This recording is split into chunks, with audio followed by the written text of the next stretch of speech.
Here's a question I ask every business owner who comes to us already thinking they're all okay with their cybersecurity. If a defense assessor walked in tomorrow and asked you to demonstrate your security controls, not describe them, demonstrate them, how would you go? Most business owners pause right there. They know they've got MFA, they know someone handles patching, they know logging's switched on somewhere, but being able to prove it or walk an assessor through the evidence, that's a very different question. And it's the question that separates organisations that are compliant on paper from those that are genuinely defensible. Let's start with compliance. In a security context, compliance means meeting a defined standard at a point in time. You've implemented the controls, filled in the paperwork, and your self-assessment says you've hit the required maturity level. That's real work. Getting to maturity level 2 across the essential 8 takes genuine investment in technology, process, and governance. Organisations that have done it properly deserve credit. But here's the catch. Compliance is retrospective. It reflects where you were on the day of the assessment. It doesn't tell you whether those controls are still working next month, or whether that admin account restructure from 6 months ago has quietly drifted back to how it used to be. Compliance is a snapshot. Security is a film. Defensibility is different. It's the ability to demonstrate at any point in time that your controls are working as intended and to explain the governance decisions behind them. A defensible organisation can answer things like, when were admin privileges last reviewed and what changed? Can I see your patch logs for the last 90 days? What's the process when a new system joins the environment? These aren't hypothetical.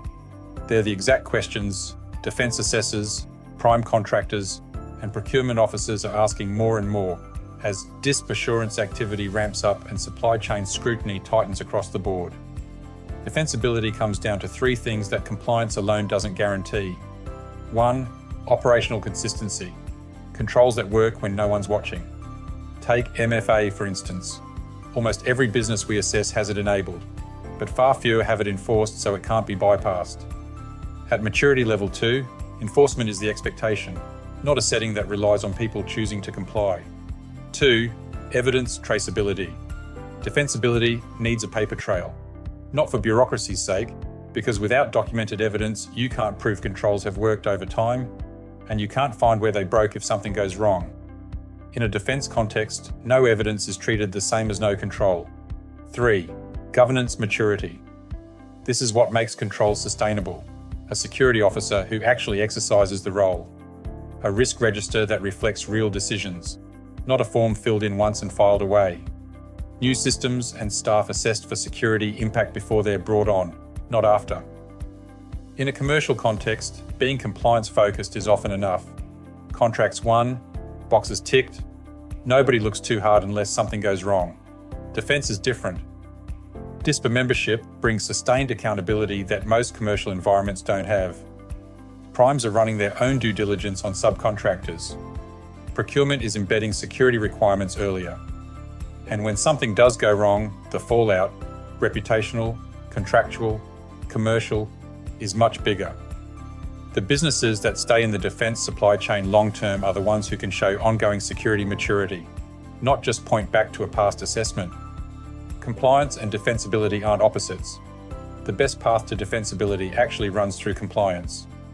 But they ask different questions. Compliance asks, have we met the standard? Defensibility asks, can we prove we're meeting it consistently over time? If you're working towards DISP membership or an Essential 8 assessment, it's worth asking yourself honestly, which of those 2 questions can you actually answer right now?